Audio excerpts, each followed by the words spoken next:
On this edition of Good Day DePaul, DACA, its future is causing anxiety for undocumented residents in Chicago and at DePaul. Some campus employees at the university walk off the job. And a major concern about crime at one of DePaul's neighboring universities. I'm Karen Lacey. And I'm Julie Torkelson, and this is Good Day DePaul.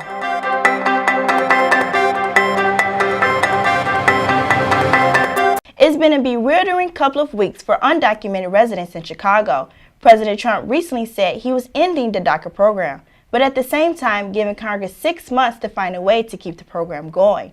But so far, nothing substantial has happened, and as Good Day DePaul's Emmanuel Camarillo reports, many DACA recipients, including some at DePaul, are trying to figure out how to move forward. I'm here today to announce that the program known as DACA that was effectuated under the Obama administration is being rescinded.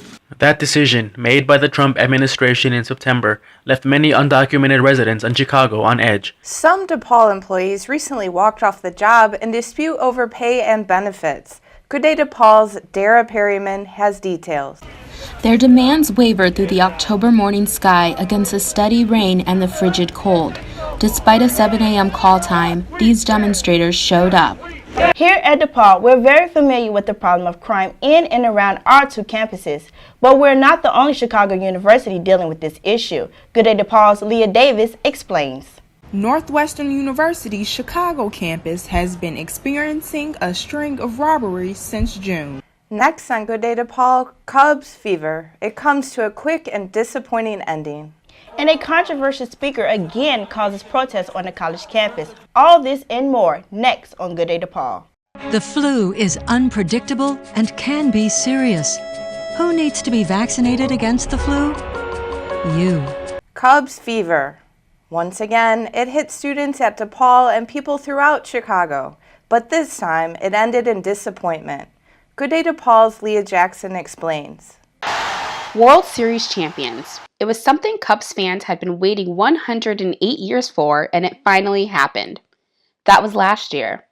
This year, Cubs' excitement may have been almost as high as during the playoff series against the Dodgers. Jamal Greenberry is here now with Good Day DePaul Sports. So Jamal, the soccer season is starting to wind down. Yeah, it's starting to wind down. Important games coming up for the Blue Demons. Men's soccer, DePaul taking on Big East foe St. John's on Senior Day. The Blue Demons are looking to end the season on a high note. First half, the Blue Demons fall behind early. A deflection off at DePaul defender, setting up a Matt Forrester assist to Jack Schroeder. Should be an interesting season for the women's basketball team. Look forward to seeing it. White nationalist Richard Spencer spoke at the University of Florida recently. The speech was disrupted by anti-supremacist protesters with loud chants and boos. Prior to the event, Florida Governor Rick Scott declared a state of emergency for Alachua County so that hundreds of law enforcement officers could patrol the area. Just a few months ago, Spencer led the Charlottesville, Virginia rally, which left one person dead and sparked controversy across the country. The university is the first to allow Spencer to speak on campus since the Charlottesville tragedy. Coming up on Good Day DePaul, ride sharing, how DePaul students are using it in a big way. And some of the world's most oppressed people are finding a home in Chicago. Those stories when we return. Seeing you down every road. I'm waiting for it, that green light. 'Cause on the aisle, come get my Ride sharing. It's truly changed the way many people get around. Yet some ride sharing services like Uber and Lyft have dealt with some serious controversies. Still, millions of people continue to use them, including many DePaul students. Good Day DePaul's Connor Hirsch has our report. Transportation. It's an important part of any city dweller's life. Here at DePaul, we rely heavily on different modes of transportation because of our two urban campuses. They're called the Rohingya, and they're one of the most oppressed minority groups in the world. Now, one person at DePaul is trying to help the Rohingya citizens who have come to Chicago. Here again is Good Day DePaul's Dara Perryman. So we explain to everyone, please help us, raise your voice for Rohingya people, save life in Burma. There are some things that Nasir Zakaria can't forget. Though remnants of the horror and enslavement he endured in Burma, now known as Myanmar, still haunt him, he does his best to push those memories away.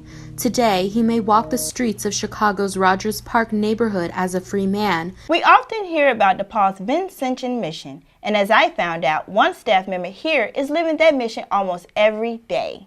Serving others is something students and faculty take great pride in at DePaul. That's all for this week's edition of Good Day DePaul.